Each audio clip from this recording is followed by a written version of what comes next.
मैं पूरी कौम को वज़ीर आज़म पाकिस्तान जनाब शहबाज शरीफ ओहदे का हल्फ उठाने पर पूरी कौम को मुबारकबाद पेश करता हूँ।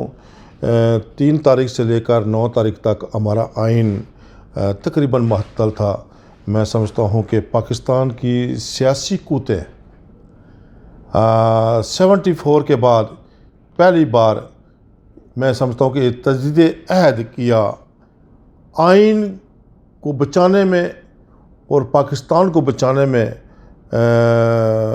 मुस्लिम लीग नून के कायद मियाँ मोहम्मद नवाज शरीफ साहब और उनकी टीम, जनाब मौलाना फजल रहमान साहब और उनकी टीम, जरदारी साहब और उनकी टीम ने जो मुतफ़िक़ा तौर पर यह फ़ैसला किया, मैं समझता हूँ मैं आज की डेट में उनको सलाम पेश करता हूँ और पूरी कौम को ये नाहायल तरीन लोगों से छुटकारा पाने पर मुबारकबाद पेश करता हूँ कि उनके पास कोई रोड मैप नहीं था।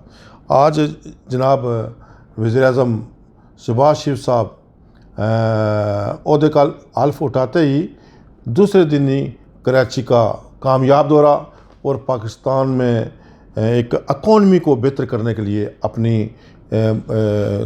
क़ुव्वत बुरकार ला रहे हैं। मैं पूरी कौम को यूनाइटेड अरब अमीरात की तरफ से मुबारकबाद पेश करता हूँ।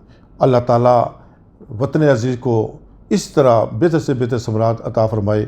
यूएई और पाकिस्तान दोस्ती एक लाजवाब दोस्ती है। मैं दोस्तों से, साथियों से अपील करूँगा, यूएई के कानून की पासदारी करते हुए किसी किस्म का यहाँ यूएई में कानून का साथ दें, कानून जो कहता है उनका साथ दें। किसी किस्म का गैर कानूनी, गैर आईनी काम करने की ज़रूरत नहीं है। पाकिस्तान यूएई दोस्ती जिंदाबाद, पाकिस्तान पाइंदाबाद।